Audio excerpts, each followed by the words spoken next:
તો ભારત સરકારે અમેરિકાથી આયાત થતા કપાસ પરના તમામ વેરા રદ કર્યા છે, જેનાથી સસ્તો કપાસ આવશે અને ગુજરાત સહિત ભારતના ખેડૂતોને હવે નુકસાન થશે। આમ આદમી પાર્ટીએ આ નિર્ણય રદ કરવા ગુજરાતના તમામ જિલ્લાઓમાંથી મુખ્યમંત્રીને આવેદનપત્ર આપ્યું છે। પાર્ટીનું કહેવું એ છે કે આ નિર્ણય ખેડૂતોના હિત વિરુદ્ધ છે, કારણ કે ભારતમાં કપાસનું ઉત્પાદન પૂરતું છે અને અમેરિકન ખેડૂતોને મળતી સબસિડી ભારતીય ખેડૂતોની સ્પર્ધામાં હવે પાછળ રાખશે। તો પાર્ટીએ માંગ કરી છે કે વેરા ફરી લાગુ કરવામાં આવે અને ખેડૂતોને રક્ષણ આપવામાં આવે। જો નિર્ણય રદ નહીં થાય તો આમ આદમી પાર્ટી ખેડૂતોના હિત માટે સંઘર્ષ કરશે। આ નિર્ણય દેશની અર્થવ્યવસ્થા અને લાંબા ગાળાના હિત માટે હાનિકારક તેમને ગણાવ્યો છે।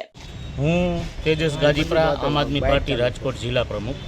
કલેક્ટરશ્રીને રજૂઆત કરવા આવ્યા છો, ખાસ કલેક્ટરશ્રીને રજૂઆત કરવા માટે અમે એટલે આવ્યા છીએ કે આમ આદમી પાર્ટી દ્વારા આજે ગુજરાતના તમામ જિલ્લાઓની અંદર જે ખેડૂતોને વિદેશથી કપાસ, અમેરિકાની કપાસની આયાતને લઈને અમારી માંગ છે એવી સરકાર પાસે કે આયાત ઉપર જે ડ્યુટી લગાડવામાં આવી છે, તો અહીંયા ગુજરાતના ખેડૂતો અને ભારતના ખેડૂતો, ખેતી પ્રધાન દેશની અંદર ખેડૂતો પાસે ખૂબ કપાસનું ઉત્પાદન થતું હોય છતાં પણ બહારથી કપાસ મંગાવીને અહીંના ખેડૂતોને જે MSP પ્રમાણે ભાવ મળવા જોઈએ નથી મળતા અને ખેડૂત હેરાન થઈ રહ્યો છે। તો કુલ ઉત્પાદન જેટલું આપણે જરૂરિયાત છે એના કરતાં તો વધારે ઉત્પાદન ઓલરેડી અહીંયા ગુજરાતમાં થાય છે, તો બહારથી આયાત કરવાની ક્યાં જરૂર છે? નિકાસ કરો, અહીંના ખેડૂતોને સદ્ધર બનાવો, પદ્ધતિસરની ખેતી માટેના સંસાધનો આપો, એના માટેની અમારી રજૂઆત છે।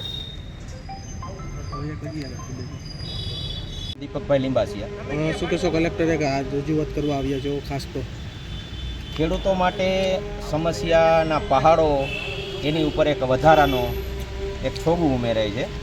જે સરકારે જે આ નિર્ણય લીધો કે ડ્યુટી હટાવી અને વેપારીઓ પુષ્કળ પ્રમાણમાં ભારત દેશની અંદર કપાસ લઈ આવી શકે, તો અત્યારે ગુજરાતના ખેડૂતો કપાસ જે પકવે છે એને શું કરવાનું?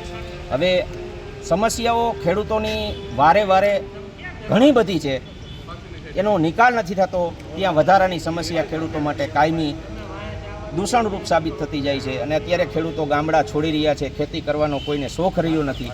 આવા સમયે તમે ખેડૂતોને આવી આશા તો કમસે કમ ન જ હોય, ખેડૂતોની ડબલ આવક કરવાની વાતો કરી અને આજે ખેડૂતોને બહારથી કપાસ મગાવો છે, ઘરના છોકરા ઘંટી ચાટે અને પારકાને આટો, આ તો ક્યાંનો ન્યાય? માર્કેટિંગ યાર્ડમાં શું કલંક તરીકે ખેડૂતો ઉપર થઈ રહ્યું છે કે કતલખાના છે? કતલખાના જેવી પરિસ્થિતિ છે, આમ તો કાંઈ છે જ નહીં, કારણ કે ખેડૂતો અત્યારે આ પરિસ્થિતિ જે નિર્માણ પામી છે એમાં કોઈને કોઈ જ્યારે ચૂંટણી વખતે કોઈને કોઈના સમા આવી રીતના આવે તો એને અંદર ઇન્ક્લુડ કરી દેવામાં આવે છે, તેરી ભી ચૂપ અને મેરી ભી ચૂપ, આ પરિસ્થિતિનું અત્યારે નિર્માણ થઈ રહ્યું છે। હમણાં એક ઓડિયો ક્લિપ વાયરલ થઈ હતી, એમાં ખેડૂત અને કતલખાના જેવી પોઝિશન જોવા મળે છે, આપ કઈ રીતે જોવો છો? આપ ખેડૂત છો।